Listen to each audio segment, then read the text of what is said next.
Why do muscles fade with age? By age 80, nearly half of all adults lose up to 50% of their muscle mass. That's not just a number, it's the difference between independence and frailty. What's worse? Most people don't even see it coming, until one day, walking upstairs feels like climbing a mountain. Let me ask you, where are you watching from? And do you or someone you love struggle with weakness, slow walking, or trouble getting up from a chair? If so, you're not alone, and I'd love to hear your story in the comments. Muscles work like a savings account. In youth, every move is a deposit. But as we age, the deposits shrink and the withdrawals grow. Without realizing it, we lose strength day by day. This process is called sarcopenia, and it's one of the top causes of falls, loss of independence, and early decline in older adults. But here's what's fascinating, not everyone ages this way. Some people in their 70s or 80s still hike, lift, and live with ease. What's their secret? In this video, I'll share 6 powerful strategies to protect and rebuild your muscle strength after 60. And the final one? It's a habit so simple and so overlooked, it could be the missing piece in your health journey. So stay with me, because by the end of this video, you'll know exactly what to do next. And before we dive in, tell me in the comments, what do you think causes muscle loss faster? Aging, poor diet, or inactivity? Hormetic stress, the stress that builds you up, not breaks you down. Not all stress is bad. In fact, some types of stress are exactly what your body needs to grow stronger, especially as you age. This kind of stress has a name, hormetic stress. It's the deliberate use of short, controlled challenges like cold showers, brief fasting, or even sauna sessions to trigger your body's built-in repair systems. Instead of wearing you down, this stress builds you up, just like a vaccine trains your immune system by giving it a tiny dose of the enemy. On a cellular level, hormetic stress activates powerful longevity genes, like SART1 and FOXO3, that play a critical role in maintaining muscle mass, reducing inflammation, and protecting mitochondria, the energy factories inside your cells.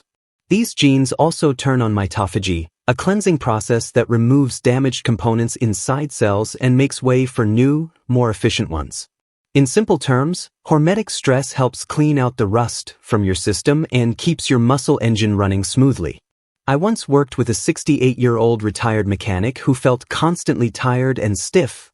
Exercise felt overwhelming, so we started simple. He began taking a 45-second cold shower in the morning, added in 12-hour overnight fasts a few days a week, and tried sauna sessions twice weekly. Within 2 months, he reported sleeping better, walking farther, and even said his knees felt less creaky. We didn't give him a new diet or supplements, just small, daily stressors that nudged his system back into action. What makes hormetic stress so powerful is that it meets you where you are. You don't need a gym, you don't need fancy gear. You only need to gently challenge your body in a way that says, I'm still alive, I still adapt. Over time, these small doses of discomfort build resilience, not just in your muscles, but in your nervous system, metabolism, and immune function. And here's the truth. The absence of stress isn't health, it's stagnation. Without a challenge, your body stops growing. But with the right kind of stress, you give your muscles, and your entire body, a reason to come back to life. Protein timing. Spread it out, don't stack it up. Let's talk about protein, because chances are you're getting enough of it, just not at the right time. Most older adults eat like this: toast or oatmeal for breakfast, a light sandwich or soup at lunch, and then finally, a big protein-heavy dinner with meat or fish. Sound familiar? Here's the problem. Your muscles don't work like a bank account where you can make one big deposit at night and expect it to last. As we age, our ability to turn protein into muscle, called muscle protein synthesis, becomes less efficient. That means your body needs smaller, consistent doses of protein throughout the day to keep rebuilding and maintaining strength. Research published in the American Journal of Clinical Nutrition shows that spreading protein intake evenly across meals, about 25 to 30 grams per meal, is significantly more effective for older adults than loading it all into dinner. It's not about eating more, it's about eating smarter. Let me give you a simple example. A patient of mine, mid-70s, active but losing strength, used to skip breakfast or have just a piece of fruit. We made one small change. She started her day with Greek yogurt, chia seeds, and a boiled egg. At lunch, she added lentils and a little tuna. Same total protein as before, but divided better. Within 6 weeks, she had more energy walking uphill, and her blood sugar evened out. And don't forget the type of protein matters too. You want sources rich in leucine, an amino acid that acts like the ignition key to muscle building. Foods like eggs, chicken, cottage cheese, and even whey protein shakes are excellent choices. The takeaway? Protein isn't just about quantity, it's about timing and quality. Start thinking of each meal as a muscle-building opportunity. If you're only feeding your muscles once a day, you're missing 2 chances to stay strong, and at our age, every chance matters. Micronutrients and vitamin D, the hidden foundation. Now, if protein is the building block of muscle, think of vitamins and minerals as the tools your body needs to actually use those blocks. You can eat all the protein you want, but without the right nutrients to process it, your muscle-building efforts fall flat. Let's start with one of the most overlooked players in muscle health, vitamin D. This isn't just the sunshine vitamin for bones. Vitamin D helps your muscles contract properly, keeps your nerves firing, and supports balance and coordination. And yet, studies show that up to 70% of older adults are deficient. That's not a minor problem. It's a direct risk for falls, fractures, and weakness. I often recommend 2,000 to 4,000 IU of vitamin D3 daily for my older patients, depending on their blood levels. But here's the key. Always take it with vitamin K2. Because while D helps you absorb calcium, K2 helps send that calcium to your bones, not your arteries. You want strong muscles and a strong heart. But that's just the start. Magnesium is another powerhouse. It helps with muscle relaxation, energy production, and even sleep. Without enough magnesium, especially the absorbable forms like glycinate or threonate, people often feel crampy, fatigued, or tense. Then there's B12, which supports your nerves, zinc, which helps repair tissue, and creatine, which gives muscles that extra push of power during exertion. Let me share a quick story. A man in his early 70s came to me complaining of nighttime leg cramps and low energy. Blood tests revealed low magnesium and borderline B12. After just a month of correcting those 2 deficiencies, his cramps were gone. He was walking farther and even said he felt clearer in the head. These nutrients may be small, but they are foundational. They're the quiet force behind your strength, stability, and stamina. So yes, eating enough protein is important. But without these micronutrients in place, you're trying to build a house without nails. In the next section, we'll go beyond nutrition, because building muscle also means reconnecting it with the mind that drives it. Brain-muscle connection, where strength really begins. Now that your body has the raw materials, the protein, the nutrients, the fuel, it's time to talk about the command center, your brain. Because here's something most people forget. Muscle strength isn't just physical, it's also neurological.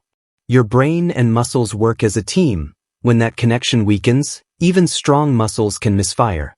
This decline in brain-muscle communication is one of the biggest reasons older adults struggle with coordination, slower reaction times, or unexpected falls. It's not just that your legs are weaker, it's that your brain is slower to tell them what to do. The good news? You can retrain that connection, just like you'd rebuild muscle strength. Activities like Tai Chi, dancing, table tennis, and even brisk walking on uneven terrain challenge your nervous system. They force your brain to focus, adapt, and rewire. You're not just moving, you're learning while moving, and that's the magic. I remember one couple, both in their late 60s, who signed up for beginner ballroom dancing at a local community center. At first, they stepped on each other's toes and laughed through every routine. But after 8 weeks, their balance improved, their reflexes sharpened, and here's the best part, they started looking forward to movement again. There's also a powerful role for focused breathing here. Something as simple as box breathing, inhaling for 4 seconds, holding for 4, exhaling for 4, and pausing for 4, can reduce inflammation, calm the nervous system, and improve mental clarity. Paired with light movement, it acts like a reset button for body awareness. Certain nutrients help too, like acetyl-L-carnitine, which supports energy production in the brain and muscles, and alpha-lipoic acid, known for reducing nerve-related inflammation. At the end of the day, your muscles don't move on their own. They wait for a signal. The clearer that signal, the more confidently you move through the world. And once your brain and body are back in sync, the final step is to rebuild real-world strength, starting with the one habit most seniors skip. Resistance training, the habit most seniors skip. So far, we've fueled the body, reconnected the brain, and laid the groundwork for strength to return. But now comes the part that ties it all together, the one habit that makes everything else actually work: resistance training. Let's be clear, walking is great for your heart, stretching is great for flexibility, but neither will stop muscle loss on their own. If you want to build real strength after 60, you need to challenge your muscles.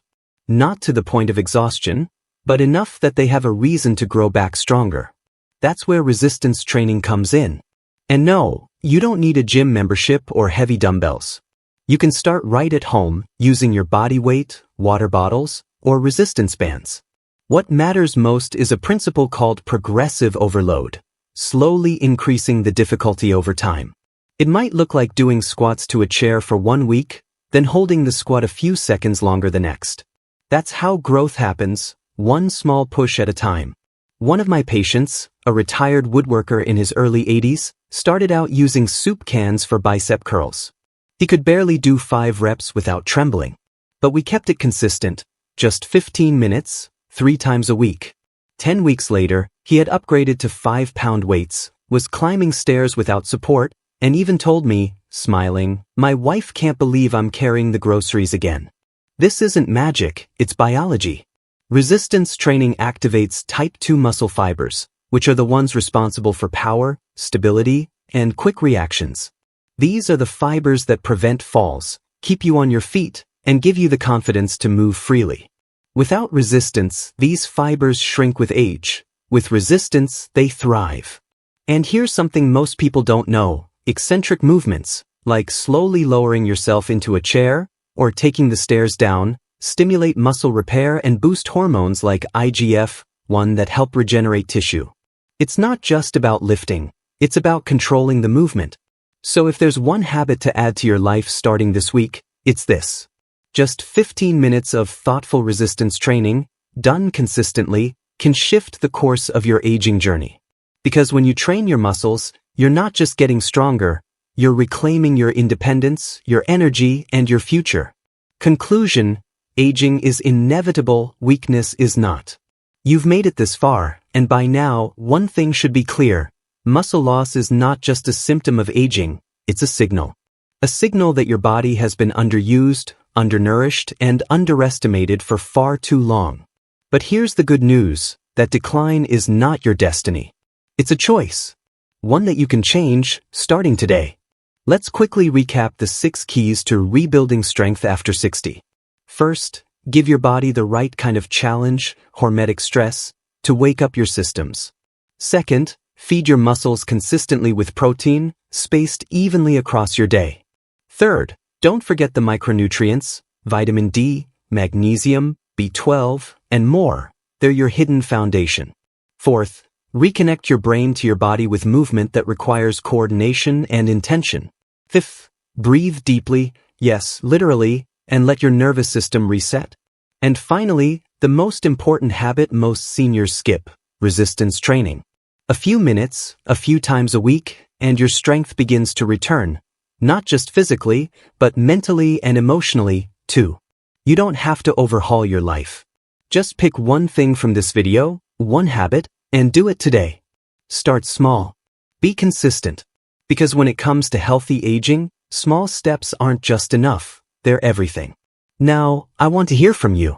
Backhand index pointing right, what's the first habit from this video that you're going to try? Will it be cold showers? A protein-rich breakfast? Chair squats? Drop your answer in the comments. I read every one. And who knows, your comment might just inspire someone else to begin their own journey. And if you found this helpful, don't forget to subscribe to Wellness Simplified, because getting healthy doesn't have to be complicated, it just has to start. Until next time, stay strong, stay curious, and remember, you're not getting older, you're getting wiser about your body.